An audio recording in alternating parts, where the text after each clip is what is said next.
Welcome to the Truth to You podcast, a daily dose of spiritual inspiration and encouragement for the whole family. I'm Pastor Scott, and I'm so glad you've joined us. Each day, we'll dive into God's Word with a devotional designed to bring your family closer to the Lord and to each other. Let's get started. Hello, welcome back to another episode of the Truth to You podcast. It is Monday, and I want to welcome all of our listeners right here into our Bible study today, where we're going to look at some challenging verses straight out of the book of Nehemiah. Oh boy, I am loving this study. We are into our third podcast for this book, and if you've not listened to the previous two, I encourage you to do that. You're going to get a lot of context, a lot of background, and it's gonna help you sort of build out this study as we try to move forward and determine what it is the Lord wants us to do with the information that He's placed before us here in the book of Nehemiah. All right, we're into chapter 2. Chapter 1 went pretty quickly. And in last podcast, we were able to get down to about verse 8, 1 through verse 8 of chapter 2. And now we're going to start back in verse number 9. So let's get this going here. Where have we been? Well, the Lord has put it in the heart of Nehemiah, who is a cupbearer in Babylon, to rise up and help get Jerusalem, which was supposed to be a light to the world, get it back up on its feet. Now, the temple had been rebuilt, but the rest of the city was really lying in waste, and we see in greater detail what that actually meant as Nehemiah gets a chance to have an on-site inspection of the area, or we could say the ministry that the Lord has called him to. So as we moved through chapter 1, we saw that Nehemiah gets this burden. He's in a comfortable setting, and yet he knows that he needs to do something about it. The beginning of chapter 2, he's already spent a good 4 months praying over this, and now it's time to take a step of faith. And that moment becomes clear whenever the king realizes that Nehemiah has sadness in his heart, which was never supposed to be detected. Nehemiah could have lost his life for appearing sad in the king's presence, and yet the Lord provided this potential confliction here and turned it into an opportunity. And so Nehemiah walks through that door. He answers the question of where his sadness came from, and with the open heart of King Artaxerxes, the Lord does an amazing work. And so Artaxerxes says, okay, well, listen, Nehemiah, what is it that you would have me to do? How can I help in this process? And through this conversation, in the beginning of chapter 2, the king basically gives him a commission. He gives him the resources that he needs. He sends people with him. He gives him letters as well that he could show to other people, official letters, so that they would know he's about the king's business. And that's where we're at. God's doing an amazing work. There is a great need in Jerusalem, and the Lord is connecting a leader with the need, and we get to see that take some steps forward here in chapter 2. So let's go ahead and jump right into this. In Nehemiah chapter 2 and verse 9, the Bible says this: "Then came to the governors beyond the river and gave them the king's letters." Okay, so just a rite of passage. "And now the king had sent captains of the army and horsemen with me." So notice this. The king has dedicated great resources to this event that is not really close to the heart of King Artaxerxes, but Nehemiah is close to his heart. And so he commissions him, he gives him resources and sends him on his way. And as Nehemiah makes his way through the countryside and traveling, he presents these papers that allow him to have the rite of passage. But as we continue to read, you'll notice that it says that in verse 10, we're introduced here to really the opposition in the book of Nehemiah. These two individuals come up time and time again. And you'll notice in verse 10 it says this: "When Sanballat the Horonite and Tobiah the servant, the Ammonite, heard of it, it grieved them exceedingly that there was come a man to seek the welfare of the children of Israel." Now, we made a case in the first podcast about how tender the heart of Nehemiah was regarding this need. And isn't it interesting how two different people can look at the same situation and have different expressions within themselves. For instance, Nehemiah looks on Jerusalem, and with heartache, he says, Lord, something has to be done. And yet, we find here on the other end of the spectrum, whereas Nehemiah wept, he was weeping, we see there's a different reaction with a different group, and they're not weeping, they're grieving. And did you catch the words in verse 10 as it spoke of Sanballat and Tobiah? They said they heard of it, and it literally grieved them. Why was this grievous that Nehemiah was come? Well, here's the reason. Because there was a man come who sought the welfare of the children of Israel. So can you believe that, right? We think about the welfare of any group. We say, wow, there's a need, at least that they're now connected to someone who can meet that need. Well, not these guys. Not these guys. Why? Because they were in opposition to the Jews. From all intents and purposes, there was a great hatred there. So even though the several kings had put their stamp on approval of the God's people going back to Jerusalem, they were trying to get in the way of that however they could. That they were not favorable to that. They were not interested in the Jews doing well. No doubt they saw it a threat to their own authority. And so Sanballat and Tobiah become really a working against God's people, a work of evil. And I think this is a great thing for us to remember, no matter what no matter where the location is. Whenever there's a work of God, there's always a work of Satan present, and that's just how it works. You think about some of the largest moments in history, in the history of our Bible, in the story of redemption, and whereas there are virtuous things coming together and happening that God has his thumbprint on, there is also opposition to that. Who was it that kept God's people from occupying the promised land? Well, it was the Egyptians at first, right? Because they were they had them as slaves, and then they wouldn't let them go, and then now they're following them out into the desert. And who is spearheading all of that? Well, no doubt Satan himself. He would have been stoking the flame of the wickedness, and any way that he could hold up or cause God's people to stumble, he does that. Go into the New Testament, multiple examples we could look at. But is it any wonder that some of literally the worst emperors, the most vicious, the most reckless emperors that have ever lived on the face of the planet were alive during the days of Jesus and those first generation Christians? Why is that? Well, it's because that as God is doing a work, Satan rises up to match that. But what do we know about Satan? We know that he's no match for God. And that when God sets out a work to do, that work is accomplished. And this is just the dynamic of good and evil, and we see it here classified in the story of Nehemiah. So these two individuals really represent the evil and the opposition, and we'll see them again as we go forward. But notice what it says in verse 11. And it says here, so I came to Jerusalem and was there 3 days. So Nehemiah has come. Now, the folks there in Jerusalem don't know why Nehemiah is there yet. Because he is keeping some things back and working through it with the Lord's help. And I think this is a great principle for us. Sometimes we have a tendency whenever something happens in our lives to immediately go to somebody else. And Nehemiah, because God has really put this in his heart, there is something inside of him that just wants to keep it between he and the Lord right now. And I think that's a great thing. Now, I'm not saying that you shouldn't get counsel, that I should never get counsel. I'm not saying that counselors are bad. No, those are principles that we find in the scriptures that should happen. But sometimes there are things that we ought to keep between us and the Lord.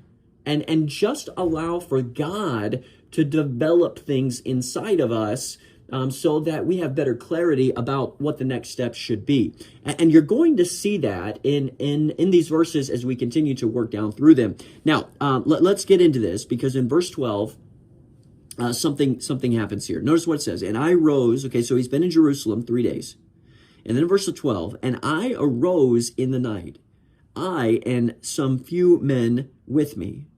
Neither told I any man what my God had put in my heart to do at Jerusalem, neither was there any beast with me, save the beast that I rode upon. Okay, now think about this for just a second, and I think this really plays into the wisdom that Nehemiah had.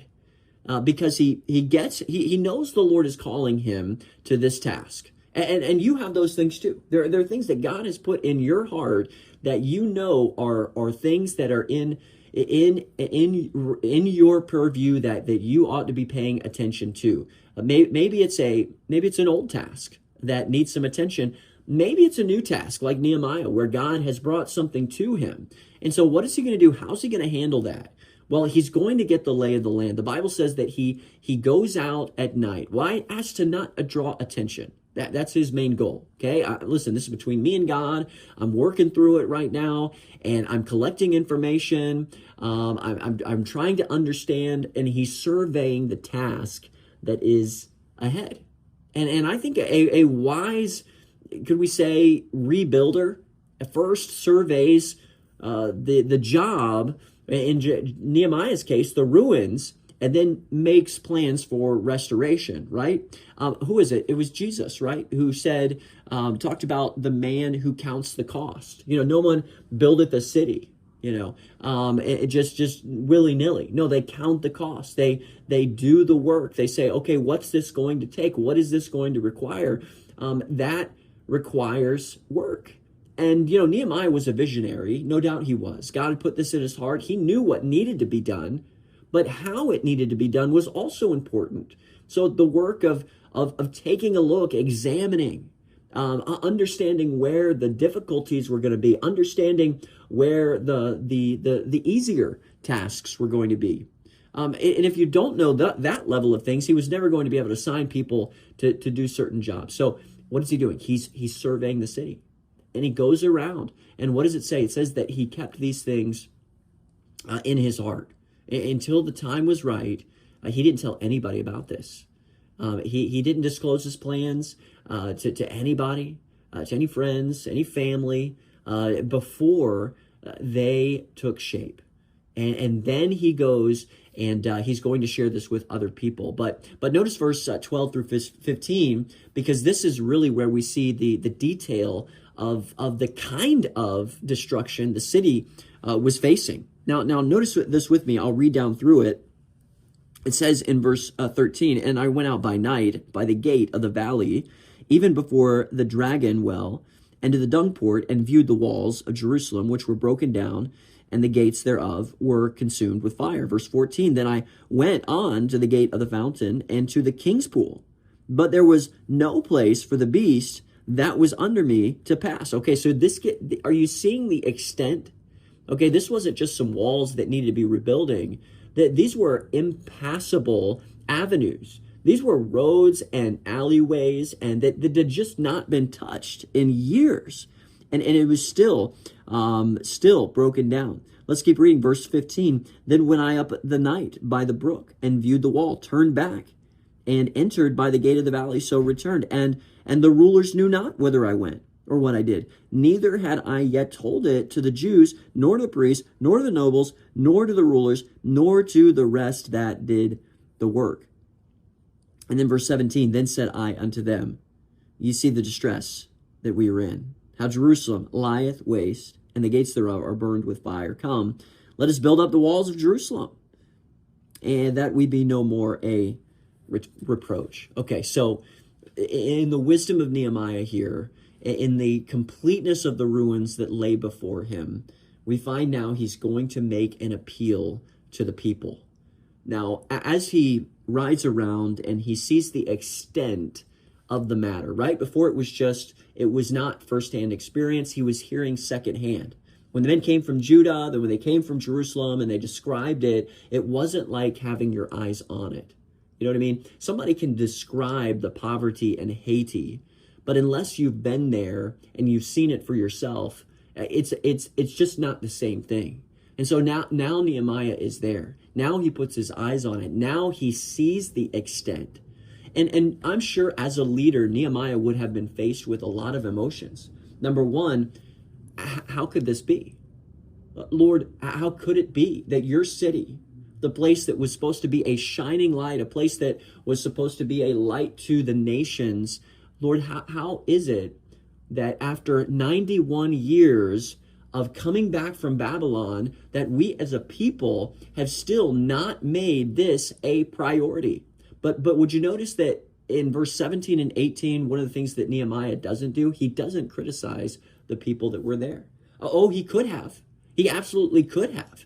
In fact, if you notice the language that he uses here, he says, you see that the city is broken down without walls. You think? Yeah, in other words, you guys have been here. You understand what that is. And as a person who was not in the mess, he would have had a renewed perspective, right? Sometimes we get used to things. You have that spot in your house, that molding or that dent in the wall that over time you don't see anymore. And then maybe you have somebody over and maybe they comment or they see it, or you're at somebody else's house and you see it and you think, wow, they haven't really gotten to that. Well, Nehemiah would have had the eyes to see, and he could have criticized. But as a leader, he doesn't do that. No, he's not going to chastise them for probably in their heart what they already know they should have been doing. So he doesn't criticize them. He doesn't assume a holier than thou type of attitude. But what does he do? He uses did you notice the pronoun he's using here? He says we. He says we. He doesn't say you. He says we. What is he doing? He's closing the gap between him and the people. He's identifying with them. And he's saying, listen, I identify myself with what is going on here. And he uses the terminology we. He uses the terminology us. Look back at verse number, let's see here, 17. You see the distress that we are in. Why? It's personal to him, right? And this is just a theme in Nehemiah's leadership. It's a great way for us to join as a team. It's really this is team terminology from a great leader here. So what do you see? He didn't criticize. He didn't assume a holier than thou attitude. He didn't ask the Jews to build the wall. He could have said, okay, listen, you guys build it. And he could have said that. He could have just willy-nilly, all right, look, you get up there, you do this. You get up there, you do this. I'm going to let you do this part and you do that part. And he could have just, delegated it all out. But again, he's not doing that. He's not doing that. What is he saying? He says, then I told him, he said, no, and he says at the end of verse 17, he said, and the gates thereof are burned with fire. He says, come, let us build the walls of Jerusalem, that we be no more a reproach. Oh, he could have just started barking out orders in a dictator style of leadership. He doesn't do that. He says, listen, hey, this is what we're going to do together. And what else did he not do? He did not flash his badge of authority. He didn't do that. Now, God had given him some authority, but he's not appealing to the people on the basis of the authority that they should be recognizing. No, not at all. Not at all. No. So what does he do? There's some negative aspects to what we've just read, but what does he do? Well, he reminded the Jews of the distress that they were in. And this goes back to sometimes there are blind spots in our lives. And sometimes that can happen at work, in our marriage, the way we lead our children, our entertainment, what have you. So we're in danger of blind spots. Things that exist that we've just, for whatever reason, we don't see anymore. And he what does he do? He reminds the Jews in a kind way exactly what it was that they were, but where their attention was supposed to be. And what else does he do? He promised them deliverance from reproach. So the remnant would never be honored and respected as long as those walls of their city were lying in ruins. And so he promised them deliverance from reproach, which no doubt they would have been encouraged with. What else does he do? He assumed that God would be with them in the work. he assumes that. He assures them of that. He told them that, look, that God has gifted me with the task of jumping in and helping build the walls. At verse 18, I told them of the hand of the God which was upon me, as also the king's words which had spoken unto me, and they said, let's rise up and build. So they strengthened their hands for the good work. So Nehemiah, using just wisdom that comes from God, communicates the burden of his heart, the vision that God has given him, in a way that was appealing and tasteful, in a way that was presented in such a way that he inspired other people. And my, oh my, isn't that the task of a great leader? To be able to give hope, to be able to point the way to the way of right, and inspire people to do what God has called them to do. And thus is Nehemiah's appeal. And, our time is pretty much done. Let me look at the next verse here and see if we have time to get to it. I think we're going to stop there. We've got a couple of verses left here that have to do with some more opposition, but it's kind of getting into another section. So I want to stop here. We've been 20 minutes already. I want to thank you for listening. And again, the application for this passage, we're all leaders. We all have influence. And there are things, no doubt, that the Lord is calling us to. And there is vision that he wants us to have for whatever that may be. And we wrestle with God on that. And we seek his face. And then as we get an opportunity to work with others and to communicate vision and all of these other things that we see in the life of Nehemiah, we can draw some principles and some application in our own lives. Hey, I hope that you'll do that.